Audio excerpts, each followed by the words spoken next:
ha pasado Pablo Sargo, asesor en agilidad, que nos habló de cómo vincular la innovación, la cultura organizacional, el liderazgo, los equipos a través de un mindset ágil.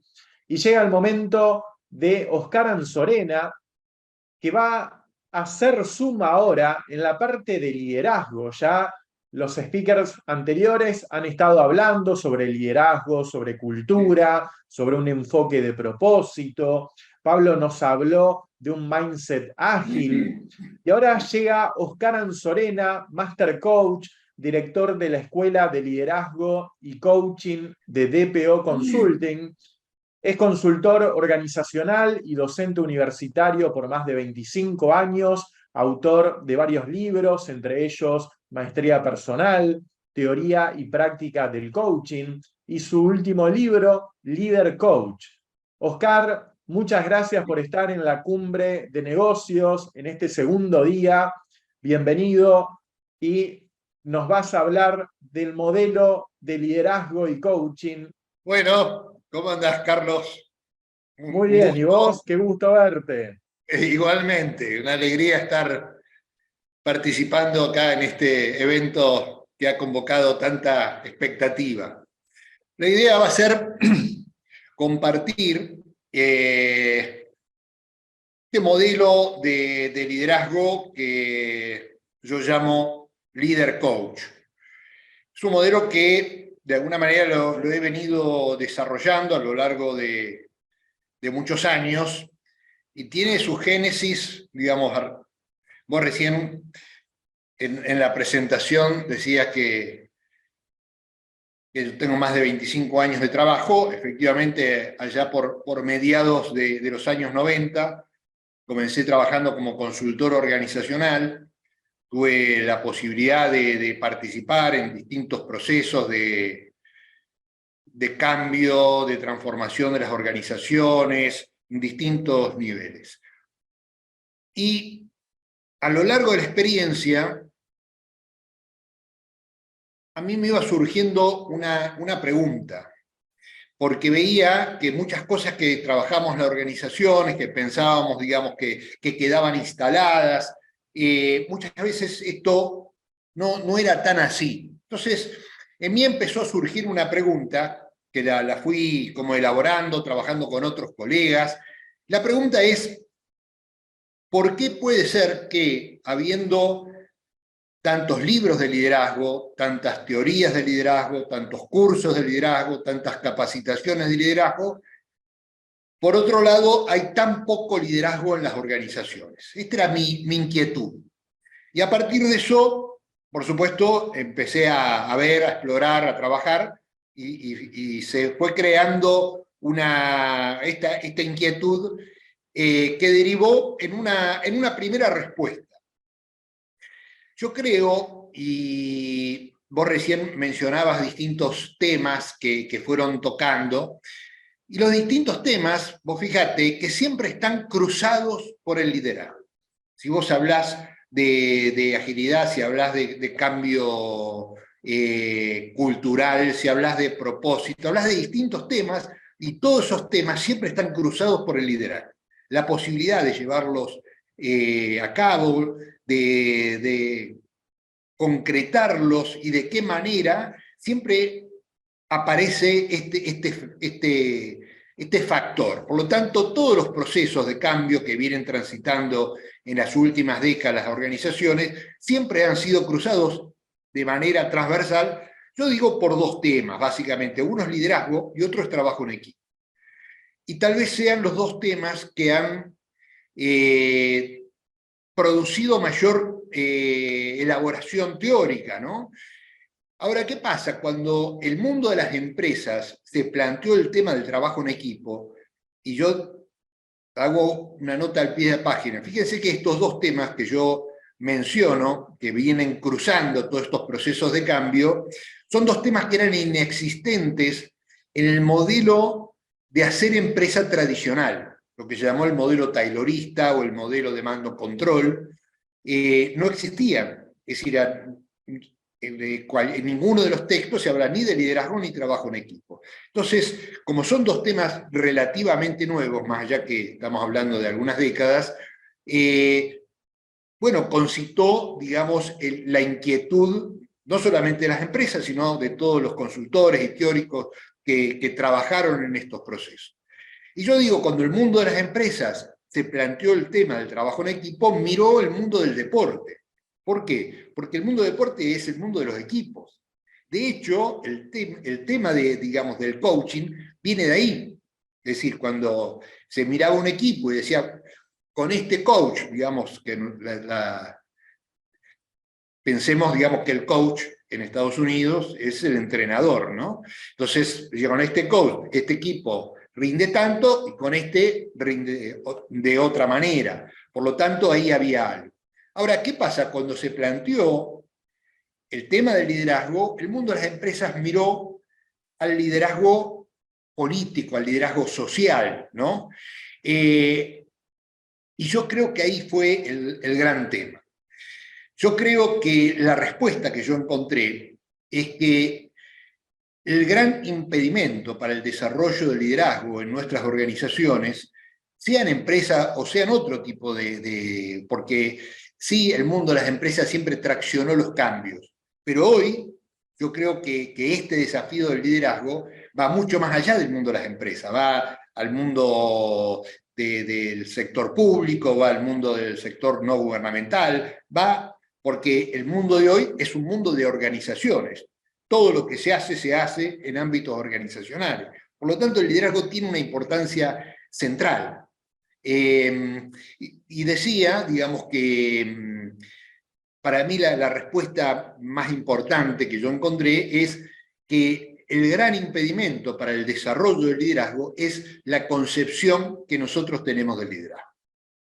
Y esto dio el trabajo que está, digamos, plasmado en este libro que vos mencionabas, que fue un trabajo, digamos, de muchos años, aparte de ir trabajando, puliendo, llevándolo a la práctica. Bueno, el libro salió publicado, digamos, como síntesis de todo ese proceso en el 2019. Pero vamos a cuál es el paradigma, de alguna manera, que ha estado, digamos, por debajo de todos estos modelos que a lo largo de todos estos años se fueron trabajando.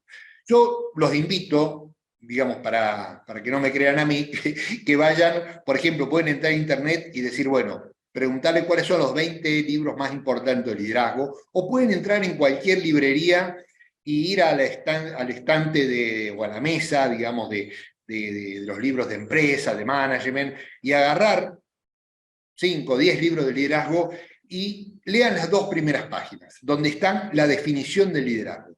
Yo les puedo decir con certeza que prácticamente el 100% de los autores define al líder como aquel que tiene seguidores. Dicen, aquel que no tiene seguidores no es líder. Y el liderazgo por la acción de influencia acerca de esos seguidores. Este es el paradigma. Cuando hablo paradigma, digo la parte más profunda, digamos, de los distintos modelos, porque sobre este paradigma después se desarrollaron diversidad de modelos, algunos interesantes, otros olvidables, otros medios estrambóticos, pero el núcleo duro es este. Entonces, ahora, si ustedes analizan un poquito este tema, y ahí los invito a que vean, hay un autor muy interesante que es un académico de Harvard, se llama Ronald Heifetz, y escribió un libro ya hace muchos años que dice El liderazgo sin respuestas fáciles. Y él plantea que, además, digamos, de lo que implica esto, dice que plantear el liderazgo desde este paradigma implica vaciarlo de valores. ¿Por qué? Porque hay una confusión entre medios y fines. Si lo que se define del liderazgo es la influencia es un medio para. Pero si nosotros no definimos el liderazgo, ¿cuál sería el objetivo? No hay valores. ¿Se entiende? La influencia pasa a ser el valor. Por lo tanto, daría lo mismo cualquier tipo de liderazgo que tengan estos dos elementos, que tengan seguidores y que tengan influencia.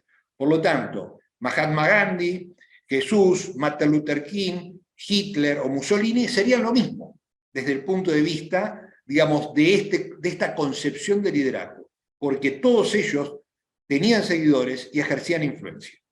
Por lo tanto, el primer punto del modelo que yo propongo parte de definir con claridad hacia dónde va.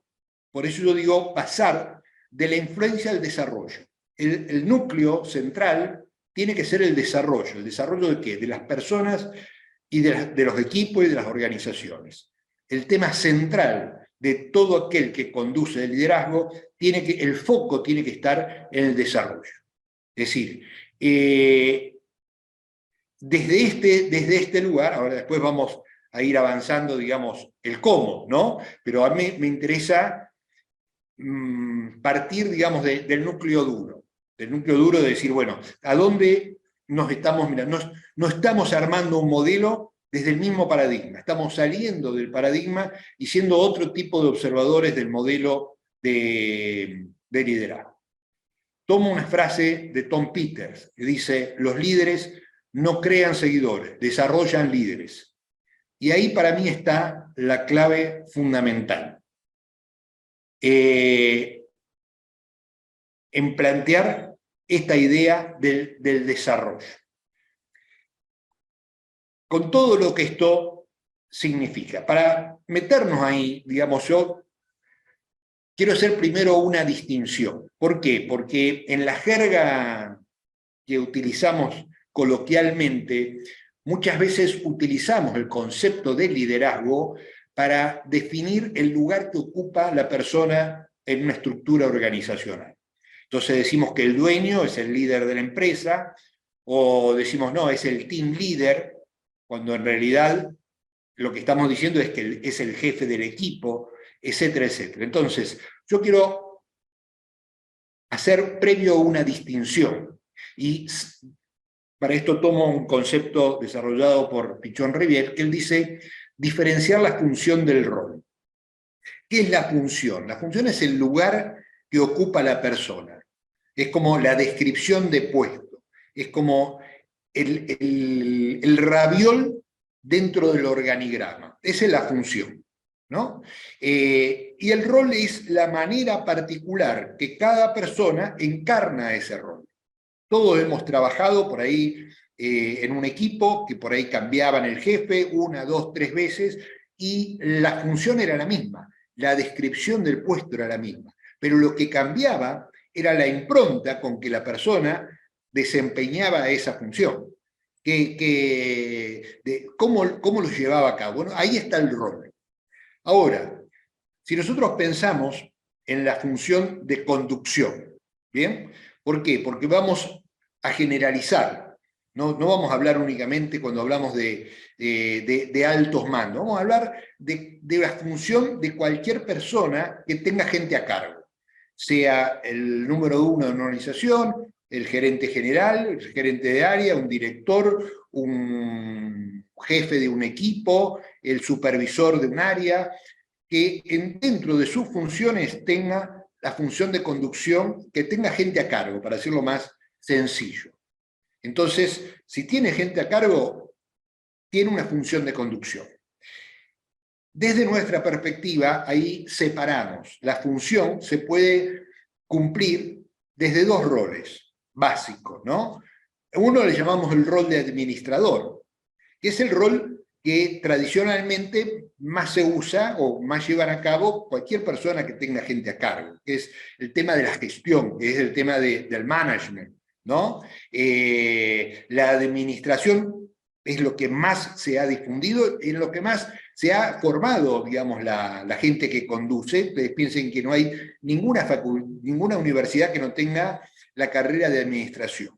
Y en el mundo, la maestría que más se ha vendido es el MBA, que es la maestría de administración. Por lo tanto, el tema de administración es un tema, digamos, muy importante, donde hay mucha gente formado en este tema.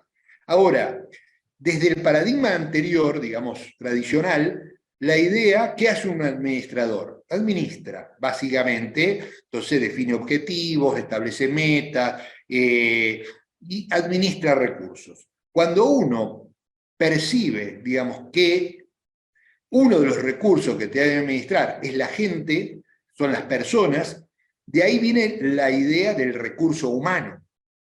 Ahora, lo que nosotros planteamos es que la gente no se administra, la gente se lidera. Entonces ahí surge un nuevo rol. Por eso esta idea de separar función de roles. ¿Se puede conducir exclusivamente el rol de administrador? Sí. Es más, yo diría que es lo más habitual, lamentablemente, pero por ahora sigue siendo lo más habitual. Ahora, se puede, digamos, se debería también, si uno entiende que las personas no son solo recursos, sino que somos seres humanos, que somos los que construimos cotidianamente las organizaciones, las empresas, si entendemos eso, entonces el rol del liderazgo es un rol central. ¿Bien? ¿Por qué? Porque además en esta coyuntura donde lo que hace la diferencia es el cambio permanente, la innovación, la creatividad. Si no hay liderazgo, no hay implicación de las personas en su energía, en aportar, en traer ideas, en comprometerse con los resultados. Si la gente se siente conducida exclusivamente desde la gestión, cumple órdenes, y eso es lo máximo que le podemos pedir. ¿Bien? Y por lo tanto, digamos, el techo es como muy bajo. Dicho esto, y haciendo esta diferencia, nombro a dos referentes muy importantes de liderazgo que coinciden en esta idea, ¿no? Dice Warren Bennis dice, la mayor parte de las organizaciones están sobreadministradas y sublideradas. ¿Bien? Es decir, también toma estos dos roles para analizar las organizaciones. John Kotter, que también es un académico muy reconocido, dice, la mayoría de las corporaciones estadounidenses tienen exceso de gestión y escasez de liderazgo. ¿Bien? Entonces, hacia ahí vamos. Hacia ahí vamos en el sentido de que cuando estamos planteando estos roles, no estamos planteando como uno u otro, estamos planteando los dos roles son absolutamente necesarios. Ahora, digamos, conducir exclusivamente desde el management es necesario, pero es insuficiente. Lo que nosotros planteamos es agregarle este rol del liderazgo desde esta idea.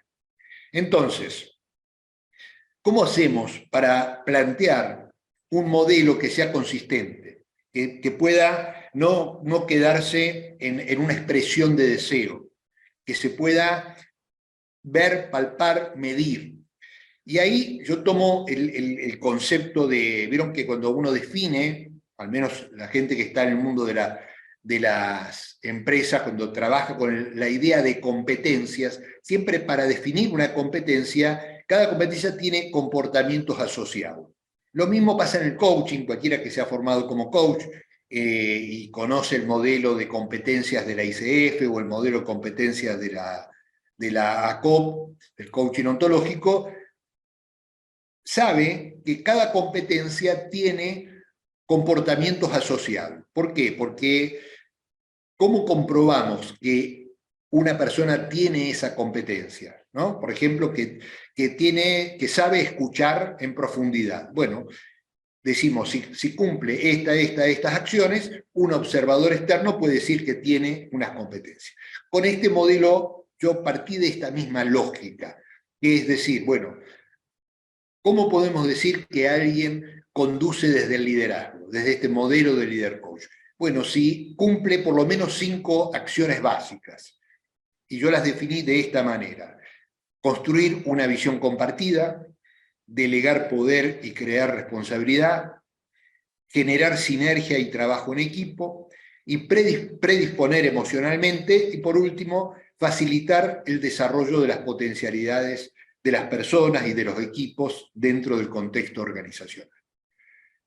Así que si me permiten voy a ir desarrollando brevemente, dentro del tiempo que tenemos, cada una de estas acciones que hacen al modelo del líder. Para definir qué entendemos por visión compartida, hay una frase de Antoine de Saint-Exupéry, que el que no lo conoce es el papá del Principito, que dice: si quieres construir un barco, no empieces por buscar madera, cortar tablas o distribuir el trabajo. Evoca primero en los hombres y mujeres el anhelo del mar libre y ancho. Es decir, que si para construir un barco, que sería el objetivo, entonces, ¿qué hacemos desde la conducción tradicional, de aquel que conduce desde el modelo tradicional de hacer empresa?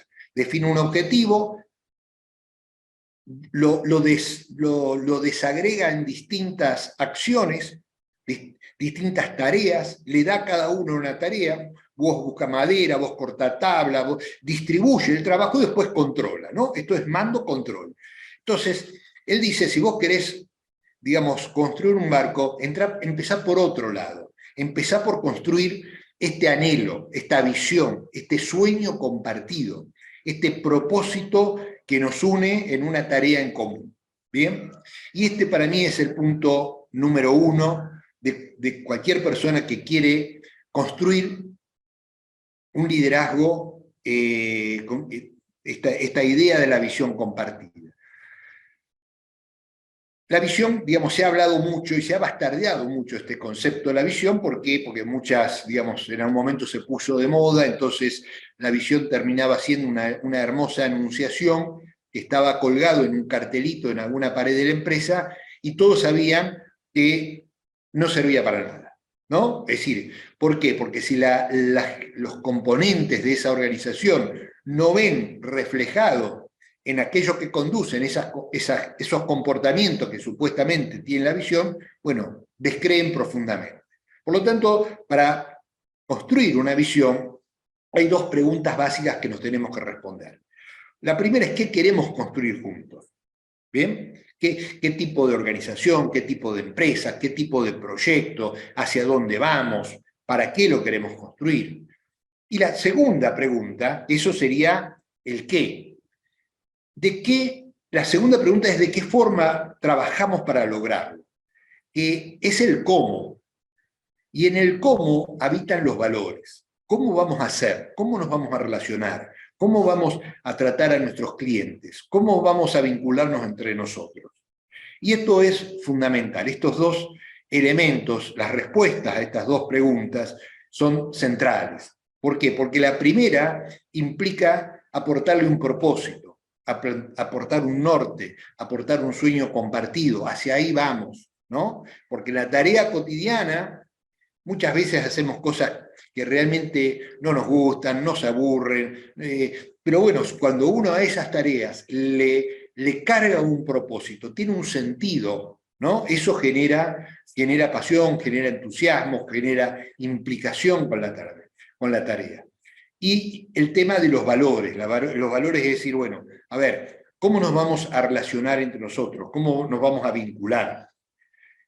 Yo menciono en el libro la visión de una empresa. Yo trabajo con muchas empresas, algunas realmente tenían una visión que nadie creía, y otras sí han tenido una visión muy, muy poderosa. Una de esas empresas, con las cuales trabajé bastante tiempo, acá en Argentina, en Uruguay, en México, es la cadena de hoteles Four Seasons. Y yo siempre lo traigo como ejemplo. Ustedes piensen que es una cadena que en este momento debe tener por lo menos 100 hoteles en todo el mundo, que está considerado tal vez el hotel más de 5 estrellas, de hoteles de lujo, donde tiene todo perfectamente establecido, desde cómo recibe el botones, le abre la puerta al coche que llega, hasta bueno, todo, absolutamente todo. Y yo trabajando, digamos, en distintos países, con muchos gerentes, siempre veía que en las oficinas de ellos tenían lo que ellos llaman la regla de oro de una visión. ¿Por qué? Porque la visión puede ser muy larga, muy compleja, tener muchos aspectos, pero si no está sintetizado en un concepto fuerza, es muy difícil que esto funcione. Y el concepto que yo decía era: tratamos a los demás como nos gusta que nos traten a nosotros. Una vez en México, la directora de uno de los hoteles me regaló un libro que era un poco autobiográfico de un canadiense que fue el fundador, digamos, de Four Seasons, y él decía que cuando construyó esa visión, empezó a ver, o digamos, él tenía en mente que había algo en las distintas tradiciones espirituales o en algunas religiones que tenían un punto en común, ¿no? Esta idea de ama al prójimo como a ti mismo, ¿no? Es decir, de la religión cristiana, y de otras que él menciona, inclusive del budismo. Y él dice que en esta frase, que tratamos a los demás como nos gusta que nos trataríamos nosotros, esa es una regla de oro de una visión que sirve para todo. Y efectivamente, he participado inclusive en conflictos, en momentos complicados, y eso es como una guía muy, muy importante, ¿no? Es decir, cómo trato a mi compañero de trabajo, cómo trato a mi equipo, cómo trato a mi cliente, a mi proveedor. Esto es un poco la visión y es la manera de concretar un propósito, porque el propósito también es un concepto que medio que se ha puesto de moda y es muy, muy complejo, y yo creo que es uno de los temas centrales del liderazgo. Pero mi miedo siempre es cómo bastardeamos cosas muy importantes, así como cómo vaciamos de contenido, ¿no? Entonces, por eso hago toda esta aclaración, como para que esto sea realmente una herramienta muy poderosa, tanto la visión como el propósito. Vamos al segundo elemento, es decir, decimos delegar poder y crear responsabilidad. ¿Por qué es esto central? Cuando decimos delegar poder, hablamos de lo que se llama como el empower. ¿Qué es el empower? Es decir, pasar de delegar tareas, por eso decía, la manera tradicional de conducir es el que conduce, tiene un objetivo, distribuye tareas y controla esas tareas. ¿Bien? Cuando uno conduce desde liderazgo, primero tiene una visión compartida, tiene valores compartidos y tiene objetivos donde todo el equipo está profundamente comprometido. Esta es una condición de base. Nadie delega poder si no tiene primero esta construcción, si no sería absolutamente loco, digamos, ¿no? Es decir, por eso este modelo, ustedes van a ver que las 5 de estas acciones que vamos a ir trabajando están profundamente relacionadas y vinculadas. Es decir, difícilmente se puede hacer una si antes no se hizo la otra, y están, es decir, como todo modelo es un sistema que cada una de sus partes está relacionada en forma interdependiente. Entonces, la idea es, ¿para qué delego poder? Primero, para generar responsabilidad en el otro, porque si solo le doy una tarea, lo único que le puedo pedir es que cumpla esa tarea, pero no le puedo pedir ni que aporte su saber, su creatividad, su innovación, su compromiso con el logro de los objetivos. Entonces, si el objetivo es movilizar el potencial colectivo, movilizar la inteligencia, la creatividad de todo el colectivo de trabajo, entonces necesariamente tengo que delegar poder a las personas. ¿Para qué? Para que se puedan apropiar de su trabajo, para que puedan sentirse parte. Si no otorgamos poder ni concedemos autonomía, no podemos reclamar responsabilidad y compromiso.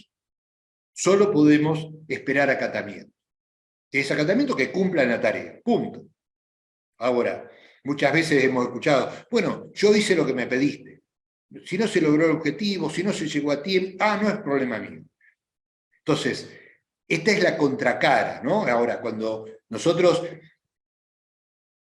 compartimos objetivos y las personas se empoderan, entonces se comprometen profundamente, no solamente al logro de objetivos, sino a aportar todo lo que ellos traen, y esto está relacionado con otro aspecto que es el tema del potencial de las personas.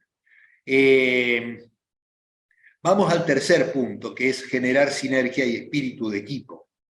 El concepto de sinergia viene de la idea de la física, ¿no? Es decir, que la suma de los individuos es mucho, es decir, en equipos que funcionan, el resultado final es mucho más que la suma de los individuos.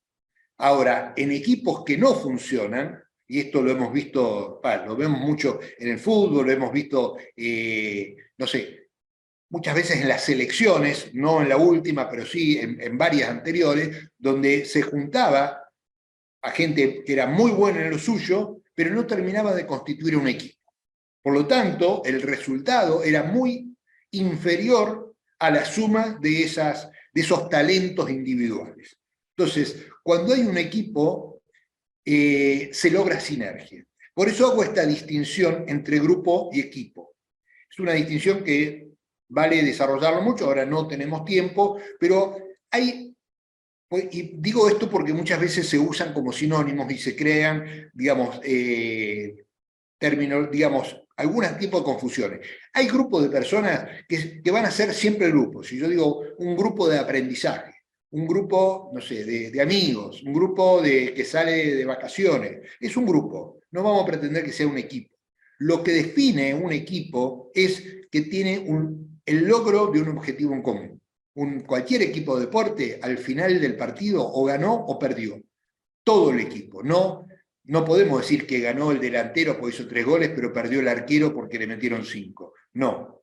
O gana o pierde. Eso es lo que constituye un equipo. Ahora, puede ser, y esto lo vemos cotidianamente en el mundo de las empresas, que hay muchos equipos que funcionan como grupo.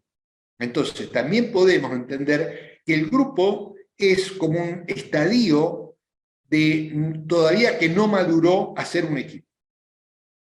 ¿Qué podemos mirar nosotros para ver si con ese grupo de personas están trabajando como equipo o no están trabajando? Esto es muy importante, porque cuando trabajamos con equipos, cuando somos coach de equipos, lo primero que tenemos que hacer es como un diagnóstico, decimos, ¿en qué estadio de desarrollo están? ¿Son un conjunto de personas? ¿Son un equipo que trabaja como grupo? ¿Es un equipo que ya se conformó como equipo? ¿Es un equipo de alto desempeño? ¿En qué estadio está? Entonces, también hay algunos observables que me parece interesante señalar. Entonces decimos, cuando un equipo de trabajo trabaja como equipo, primero comparte visión y objetivos, todo el mundo sabe que los objetivos y está comprometido, centra su energía en el logro de esos objetivos. ¿Por qué? Porque se siente equipo, acciona, al sentirse equipo, acciona en coordinación y cooperación. Son dos elementos diferentes, y la coordinación también es una competencia, es decir, nosotros hablamos de coordinación de acciones, ¿no? Pedidos, ofrecimientos, coordinación de acciones, bueno, hay toda una tecnología, digamos, en eso. Pero también hay un espíritu de cooperación, quiero ser parte, es decir, cuando esto funciona, se logra sinergia. También es decir, cómo integramos y potenciamos nuestro conocimiento, nuestros saberes, nuestras habilidades, nuestras destrezas, algunos buenos en una cosa, algunos otra cosa. Cuando se trabaja en un equipo, dice, bueno, vos vas arriba, vos abajo, vos atajás, es decir, vos tirás el penal. ¿Por qué? Porque hay un espíritu de equipo, ¿no? No es que yo quiero hacer solo los goles. Por lo tanto, se priorizan las actitudes de colaboración y compromiso, y esto implica desarrollar una emocionalidad, que también lo vamos a retomar un poquito más adelante, una emocionalidad fundamentalmente de confianza y entusiasmo. La gente quiere, cuando un equipo trabaja como equipo, la gente quiere pertenecer a ese equipo. Esto es así. Por supuesto que esto es un tema muchísimo más largo, más complejo, pero lo menciono hasta acá. Lo fundamental, y al menos esta es mi mirada, no hay liderazgo sin trabajo en equipo, y no hay trabajo en equipo sin liderazgo. Esto que parece una verdad de perogrullo, si ustedes lo tienen claro, mire, yo he rechazado varios trabajos. ¿Por qué? Porque la gente dice, trabajá con mi equipo, yo quiero que trabaje con mi equipo. Y el dueño de la empresa o el que no se no se compromete en ese trabajo. Por lo tanto, yo ya les garantizo que eso no va a funcionar. ¿Por qué? Porque si hay un equipo que no está trabajando como equipo, uno de los temas fundamentales es el tema del liderazgo. Por lo tanto, si aquel que tiene que cumplir ese rol no se involucra, nunca se va a lograr el objetivo. Entonces, para mí esto es un apotegma central. No hay liderazgo sin trabajo en equipo y no hay trabajo en equipo sin liderazgo. Aquellos que quieran lograr que un equipo funcione bien sin tener en cuenta esta dimensión de liderazgo, les garantizo que es muy probable que no lleguen a ningún lado. El cuarto aspecto es el tema de la emocionalidad. Un tema que en la empresa tradicional era un tema inexistente y hoy cada vez nos damos cuenta que es un tema central. Abordar el tema de la emocionalidad es un tema también muy vasto, muy complejo, pero si nosotros lo tomamos desde el punto de vista, digamos, de la conducta humana, decimos que la emocionalidad constituye una disposición para la acción. ¿Qué quiere decir eso? Que de acuerdo a la emoción que estemos, vamos a hacer algunas cosas y otras no las vamos a poder hacer. ¿Bien? Si yo estoy tomado por el enojo, si estoy tomado por la bronca, estoy tomado inclusive por el miedo, es muy difícil que pueda sentarme a conversar. Es muy difícil que pueda escuchar y abre mi cabeza y mi corazón para la escucha del otro. No lo voy a poder hacer. Voy a estar tomado. Si tengo que emprender un nuevo negocio, un nuevo emprendimiento, un nuevo objetivo, y estoy tomado por el miedo, es muy probable que no lo pueda. O cuando lo haga en una determinada característica que no sea efectiva. Esto que sirve para pensar la emocionalidad de las personas, también sirve para pensar la emocionalidad de los equipos y las organizaciones. ¿Bien? De acuerdo a la emocionalidad en que estén, van a lograr determinadas acciones o no van a lograr determinadas acciones.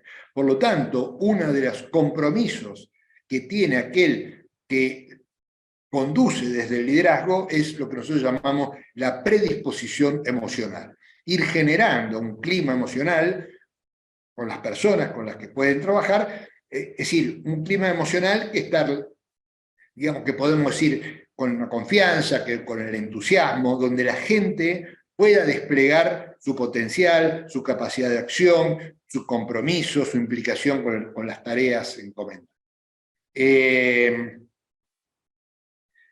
El quinto punto tiene que ver con, y ya con esto vamos cerrando estas 5 acciones que decíamos que caracterizan al modelo, con facilitar el desarrollo de las potencialidades de las personas.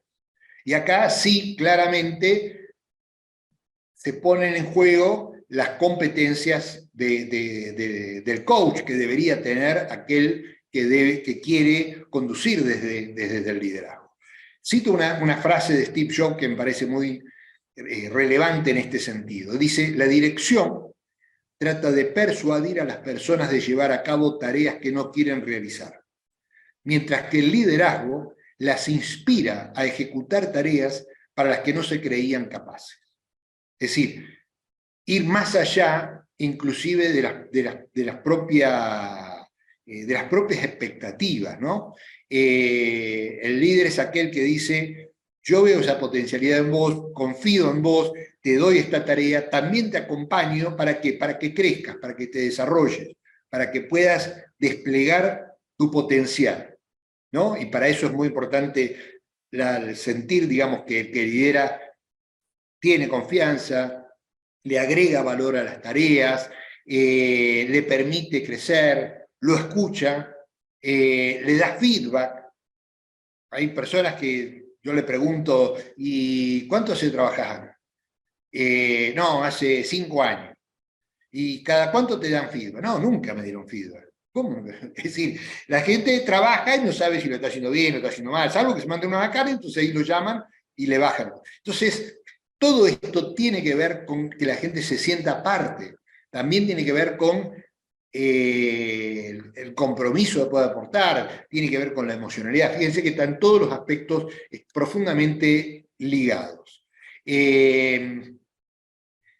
Ahora, también nosotros creemos que y esto sí es una característica que entendemos importante señalar, que para desarrollar este modelo también es necesario el autoliderazgo.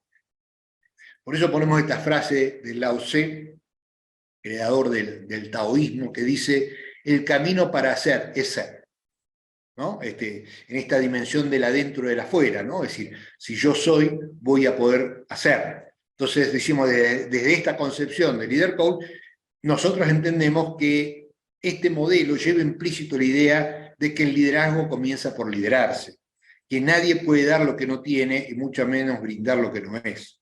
Por lo tanto, un proceso de desarrollo personal, autoconocimiento, conciencia de sí mismo, y a su vez, por otro lado, es, bueno, adquirir determinadas competencias.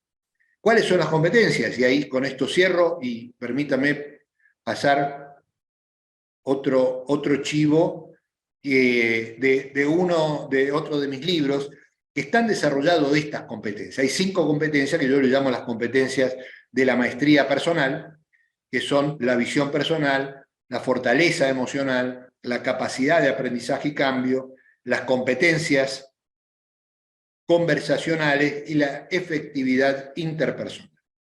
Por eso hacemos esta distinción. Las acciones, digamos, que tiene que desarrollar aquel que quiera conducir desde el liderazgo dentro de este modelo, pero a su vez, cuáles son las competencias para que esto pueda hacer, ¿no? Porque de fijar objetivos, distribuir tareas y controlar es algo como muy sencillo. Ahora, generar un propósito compartido, desarrollar, digamos, una emocionalidad colectiva, desarrollar el potencial de las personas. Para eso hace falta determinadas competencias que, bueno, que se pueden estudiar, que mucha gente, esta es nuestra experiencia, yo dirijo una escuela de liderazgo coaching que tiene una carrera de 2 años, que certifica internacionalmente como coach profesional, y mucha gente hace esta formación de coach, no porque el día de mañana quiera ser un coach profesional, sino porque busca este tipo de competencias para desarrollar un emprendimiento, para su carrera laboral, para liderar de forma más efectiva. Con esto voy cerrando. Gracias por la escucha atenta. Y bueno, y escucho tus comentarios, las preguntas o lo que quieran compartir. Maravilloso, maravilloso, Oscar. Excelente. 43, fui puntual, ya que me dijiste. Impresionante, impresionante. Hablando justamente de competencias, de coordinar acciones, has estado realmente impecable. Muchas gracias, Oscar. No, A gracias. ver, preguntas, hay pocas preguntas. Antes Sí, voy a compartirte algunos comentarios porque tiene que ver sí, con eso. Por ejemplo, dale. María nos dice, Oscar, como siempre sos tan claro que no hay preguntas. Creo que realmente ha sido extraordinariamente claro. Pero aquí tenemos una pregunta de Ubaldo que nos dice, consulta para Oscar, líder, ¿se nace o se hace? Entiendo que lo acabas de responder Sí. con la referencia al último libro, pero te dejo la pregunta. No, bueno, sin duda se hace. Todo, digamos, no. Porque eso inclusive tiene que ver con una concepción mucho más profunda del ser humano, que nosotros entendemos que el ser humano es un ser en permanente construcción, digamos, no es un ser dado, que yo ya nací de tal manera y ya está, y no hay más nada que agregar, cambiar, transformar. No, todos nosotros en algún momento fuimos paridos por nuestra madre, pero a su vez tenemos la posibilidad, la capacidad, la tremenda, es decir, posibilidad en esta vida de volver, digo yo, a volver a parirnos, volver a inventarnos, volver a cambiar las cosas que no nos gusta, a modificar, a transformarnos, y ir adquiriendo competencias, y si a alguno de nosotros nos tocó cumplir, digamos, una función, tener gente a cargo, bueno, está en nosotros de qué mejor manera lo podemos hacer. Pero por supuesto, digamos, digo, en todo modelo hay herramientas y hay a veces filosofías, teorías y valores que a veces no se explicitan. Y esto para mí es muy importante, ¿no? Así como decía, que en el paradigma, digamos, de la influencia, hay una filosofía que no está explícita, que es el tema de escamotear los valores o poner un medio como un valor, que es la influencia. Nosotros lo que planteamos es una mirada ética, una mirada desde los valores muy importante. Por lo tanto, por supuesto, cualquier persona puede ir adquiriendo estas competencias, haciendo un camino, haciendo un desarrollo, y también en ese camino va a ir desarrollando su propio potencial, porque esto me parece fundamental. Si nosotros decimos que aquel que lidera asume el compromiso de acompañar y facilitar el desarrollo del potencial humano en cada una de las personas y en su equipo, bueno, también en ese trayecto, también compromiso con uno mismo es ir desarrollando su propio potencial. Y cuando no puede, digamos, nosotros como desde el coaching ontológico decimos, tiene que declarar el quiebre y pedir ayuda. Para eso estamos los coaches, porque uno siempre a veces llega a un techo, ¿no? Y dice, che, esto no me está saliendo, esto no estoy pudiendo. Y a veces dice, será por mi forma de ser. No, posiblemente puede ser por tu forma de estar siendo, pero todos podemos desarrollar, evolucionar y por ahí salir de nuestra ceguera cognitiva, ver qué cosas no estamos pudiendo ver, qué cosas tenemos que incorporar desde la mirada o desde la herramienta o desde la competencia. Pero no creo que no haya ninguna tarea. Seguramente habrá cosas que a algunos les salga más fácil y a otros más difícil. Y esto seguro, ¿no? Nadie, es decir, todos hemos jugado al fútbol y nadie pretende jugar al fútbol como Maradona, pero todos podemos jugar al fútbol. Algunos somos más patadura, pero bueno. Sí, no sé si hay alguna otra pregunta. Sí, tenemos otra pregunta, muchos agradecimientos. Realmente la gente está encantada, incluso dicen, ya quiero leer el libro. Excelente, muchas gracias, felicitaciones a mi querido gurú. Impresionante, realmente la gente está encantada con tu exposición, Oscar. Pero tenemos una pregunta aquí de Cristian, que nos dice, excelente exposición, una consulta, ¿qué liderazgo latinoamericano político podemos rescatar de nuestra historia latinoamericana? Ahí me está metiendo en un compromiso político que me parece que salimos del tema. Yo lo que sí digo es que los modelos de liderazgo político son muy distintos a los modelos de liderazgo organizacional.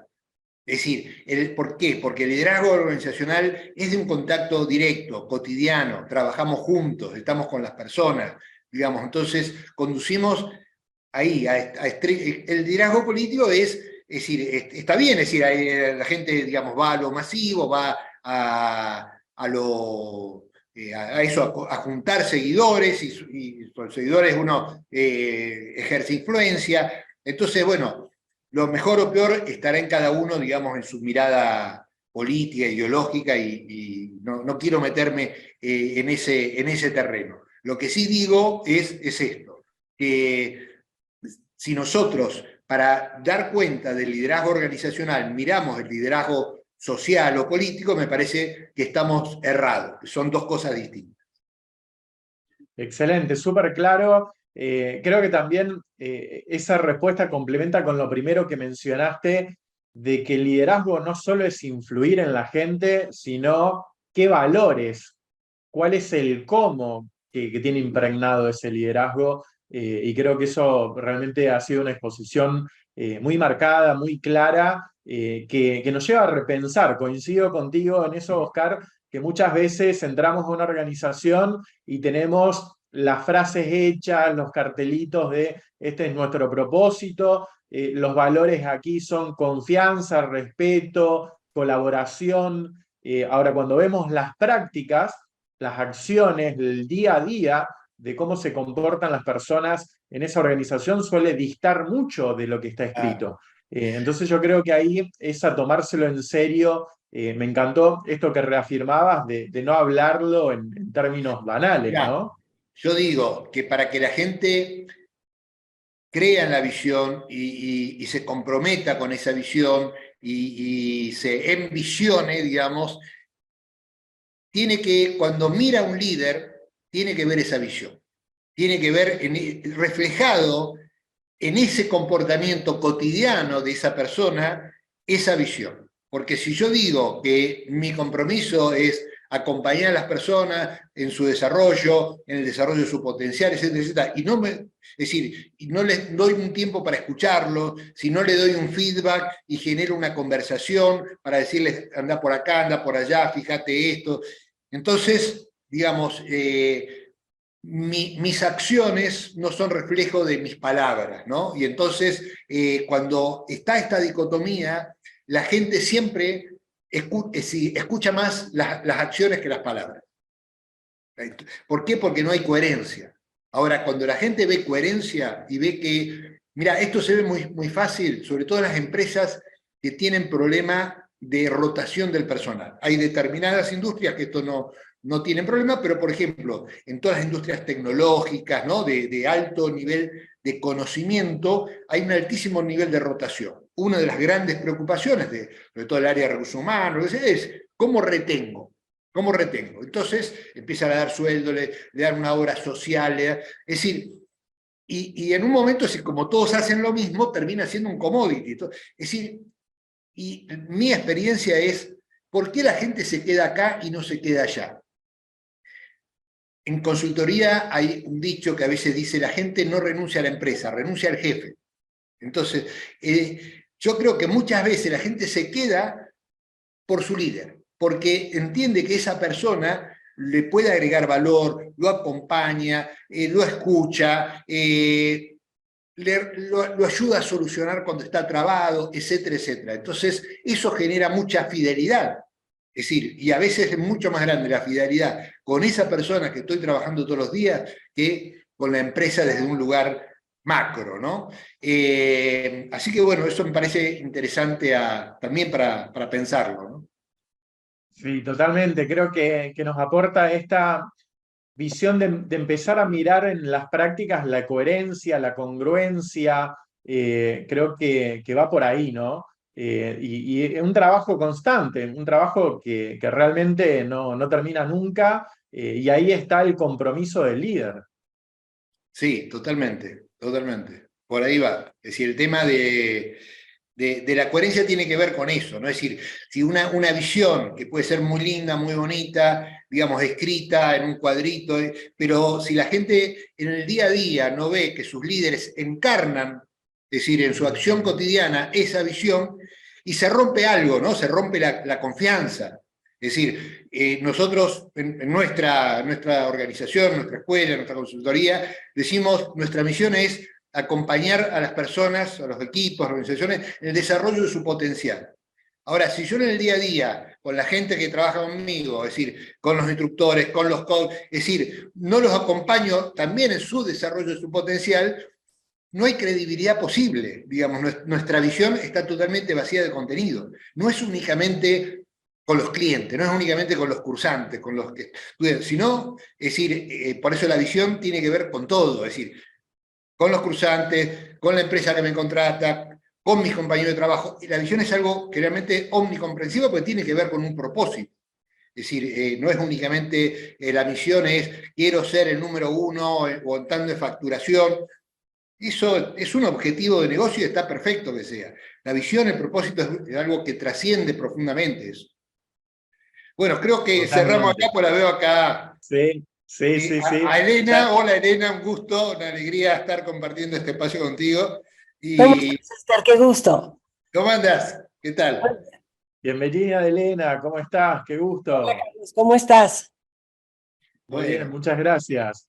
Bueno, yo Carlos, no creo sé si que hay alguna otra justamente pregunta estamos. más o cerramos, no sé, decime No vos. hay más preguntas. Sí, creo que mereces, Oscar, un aplauso virtual impresionante, porque realmente nos has dejado mucho para pensar, mucho para reflexionar y para trabajar en el día a día del liderazgo, de la gestión empresarial. Así que muchas gracias, Oscar. Ahí van muchas manitos, corazones. Realmente la gente ha Bueno, quedado muchas gracias a emocionada y ustedes. con tu exposición. Gracias, gracias por la convocatoria, por el espacio de poder compartir. Bueno, les mando un abrazo. Elena, te doy la palabra y me retiro así pueden compartir la sabiduría de Elena. Nos vemos. Muchas gracias, hasta Gracias, luego. Oscar.